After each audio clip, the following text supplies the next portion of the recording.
This episode is produced with support from DBT Wellcome Trust India Alliance. Hello and welcome to the Nature India podcast. I am your host, Shubhra Priyadarshini.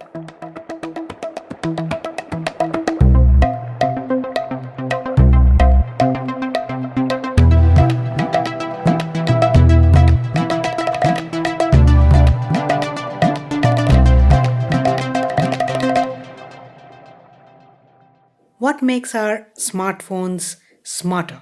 In this podcast series, Our Mobile World, we are trying to figure out how mobile phones are changing the way science and research is done. Today's episode will focus on sensors, yes, the components that make our smartphones smarter. Sensors are the superpowers of our mobile phones. Modern smartphones have several kinds of sensors: accelerometers or gyroscopes, magnetometers, microphones, and cameras. The rapid acceptance of mobile phones and their ubiquity has significantly reflected upon intelligent transport systems like traffic management, driver information, navigation information, telematics, and so on. So there are many apps for destination navigation which all of us use. These apps can track location in real time, guide to destinations, display maps, vehicle health, and even update about real time traffic conditions in cities. So let's begin today's episode with Vivek Kant, an associate professor at IIT Kanpur who works on human centered design and digitalization and supports humans in complex systems in transportation. He talks about the relationship between mobile phones and the trucking industry. I believe that mobile phones is really transforming India in a very subtle manner, but a very powerful manner. Meaning that people who use mobile phones have now access to many different ways of interaction, which was not present earlier. And in the project which we did in this paper was on trucking industry and truck drivers in Tamil Nadu, and how low literate truck drivers as well as truck owners could leverage mobile phones and the use of mobile phones for understanding maintenance. So the whole idea in the trucking industry is, and more broadly in terms of sensors, is that sensors are becoming cheap, and people, researchers, technologists are putting sensors into everything. So that is generating a lot of data, which is very helpful for engineers and technologists in general, specifically with the focus on Industry 4.0. Right. So then, how does this data help in information design or a human centered design?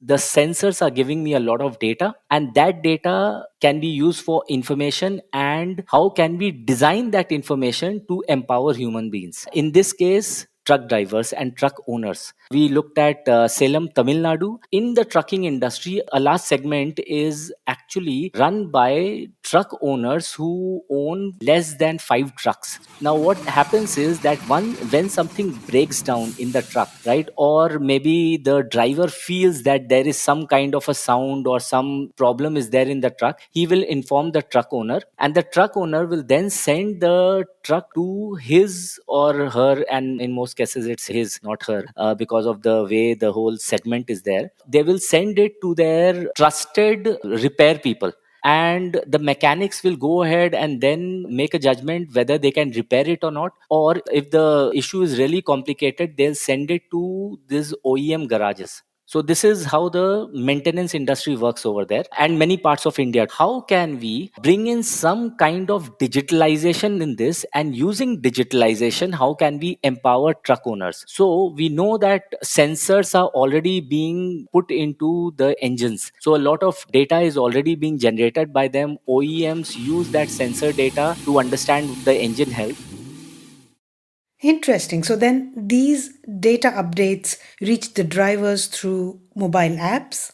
All truck owners have mobile phones. Even if they are low literate, they still know how to operate their mobile phones. Now how can we get information into the mobile phone and present it in a manner which is meaningful for them? So earlier, ideally, if there was no mobile phone and still I have sensors, so they would then take their trucks to the OEMs, and the OEM maintenance guys would then take out the data from the sensors in the truck into their computers. but now we have a low cost computing device in the hands of the end user, right? So this changes the dynamics quite a bit. So it is at least helping me in trying to understand what is the current status of my health of my truck.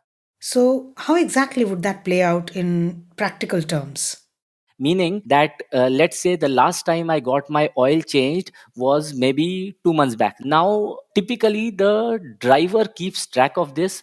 Also, let's say the last time I got my truck maintained or some part replaced was some time back, right? So I have to keep a lot of this in my memory. Now what I am doing is I am putting all of this memory externally into the mobile phone and into some way which supports the everyday narrative of the trucking business, because that's where the real impact is coming of using information design from the mobile phone.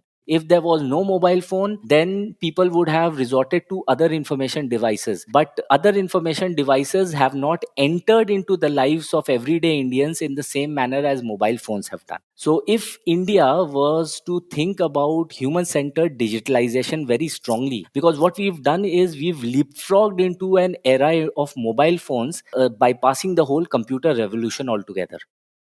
Phones are an integral part of the mobility and transport system, like Vivek mentions. When you're on the road, we all are reliant on mobile phones to navigate our way to our destinations. But is there a way that the data generated by our phone navigation can feed into research? Ashish Verma, a professor of transportation systems engineering at the Indian Institute of Science, Bangalore, points them out to us.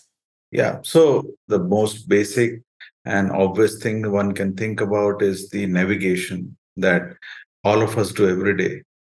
When we are going out, when we are trying to reach a destination, the first thing we do is we open mobile phone and try to navigate, find out the shortest path, shortest route, and start the navigator. Your destination is 3 kilometers away. So that you would know what path, where you have to turn, At the next intersection, turn left.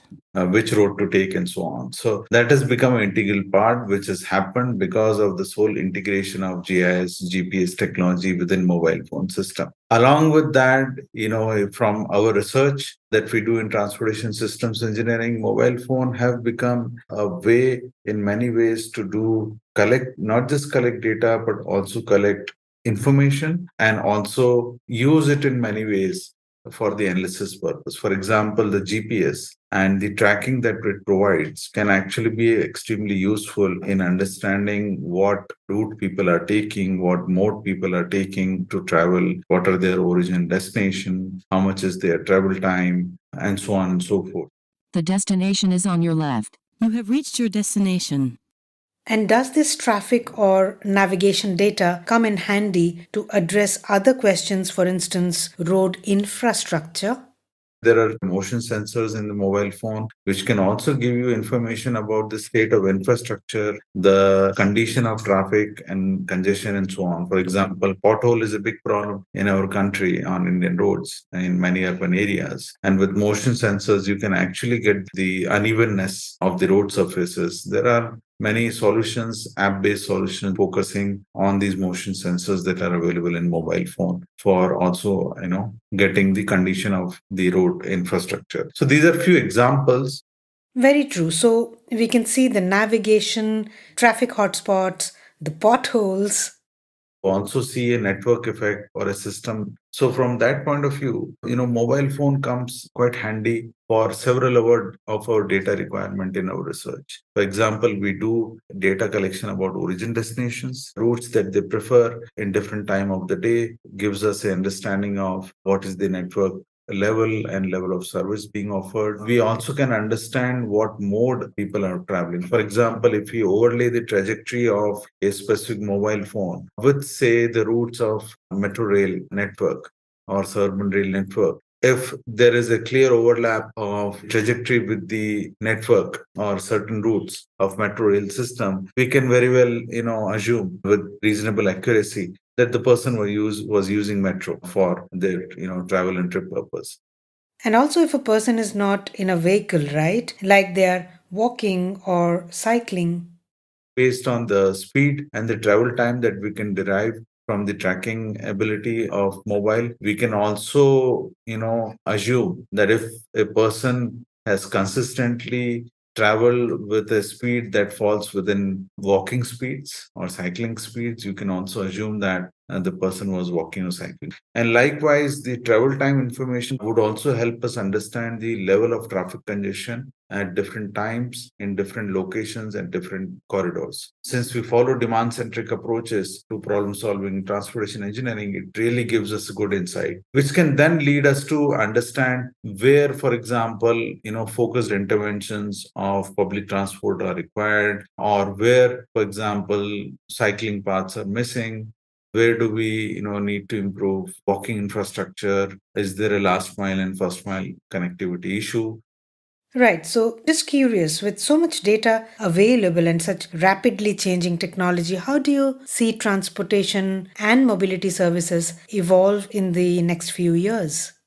I mean, it's an interesting question. There is a concept of mobility as a service that is evolving in different parts of the world and also being talked about in India, where the idea is that you bring all mobility modes on a single platform, say through an app, single app that provides a mobility as a service opportunity, where a person can not just find an optimum itinerary for their travel from point A to point B, but also would get the optimum use of mode, making the payment for the whole journey, and then get real time. So, bringing all modes as a service onto a single platform. And this can be enabled using mobile phones, using the apps that you develop on the mobile phones, and enabling people to make payments also for their whole journey, and not to pay every time that you're changing the mode, but pay in one go. Yeah, this is one good direction in which the mobile phone technology may help and shape the changing and evolving mobility system. And there's more and more research happening on connected and autonomous vehicles. Going forward in future, mobile phone technology would be an important way for the vehicles to be connected and talk to each other and relay information, so as to bring more efficiency in the movement of vehicles, improving the capacity of transport system, and also enhance the safety. Mobile phone is also an excellent way to basically give driver assistance and driving related information. For example, any safety risk that you're facing while driving, could not just be sensed by mobile phone, but it can also be translated or transferred to the driver through mobile phone. Smartphone sensors are undoubtedly transforming the scene in transportation through these applications that you just heard. Amazing how little we realize all of this when we just open Google Maps or the satellite navigation systems in our car to reach our destinations. Hope you enjoyed this episode. We'll be back soon with another episode of the series Our Mobile World. Till then, make sure to check out our archives and do share it with your friends and colleagues. Meet you in the next episode. I'm Shubhra Priyadarshini, and this is the Nature India podcast.